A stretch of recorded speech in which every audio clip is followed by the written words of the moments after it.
இந்தியாவில் 28 மாநிலங்களில் 14 முதல்வர்கள் மீது தீவிர குற்ற வழக்குகள் இருப்பது வெளிச்சத்துக்கு வந்துள்ளது. உச்சநீதிமன்றத்தில் சமர்ப்பிக்கப்பட்ட அறிக்கையின்படி தெலங்கானா முதல்வர் ரேவந்த் ரெட்டி மீது அதிகபட்சமாக 89 குற்ற வழக்குகள் நிலுவையில் உள்ளன.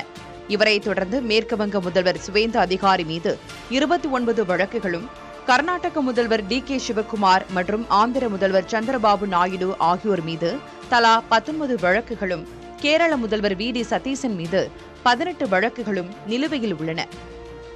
தீவிர குற்ற வழக்குகளை எதிர்கொள்ளும் எம்எல்ஏக்களை அதிகம் கொண்ட மாநிலங்களின் பட்டியலில் மேற்கு வங்கம் 58 விழுக்காட்டுடன் முதல் இடத்தில் உள்ளது. அடுத்தபடியாக கேரளாவில் 57 விழுக்காடு, ஆந்திர பிரதேசத்தில் 56 விழுக்காடு, தெலங்கானாவில் 49 விழுக்காடு மற்றும் ஜார்க்கண்ட், ஒடிஷா ஆகிய மாநிலங்களில் தலா 45 விழுக்காடு எம்எல்ஏக்கள் மீது தீவிர வழக்குகள் உள்ளன. நாடாளுமன்றத்தை பொறுத்தவரை மக்களவையின் மொத்த எம்பிக்களில் 170 பேர் மீதும், மாநிலங்களவையில் உள்ள 75 உறுப்பினர்கள் மீதும் குற்ற வழக்குகள் நிலுவையில் உள்ளன.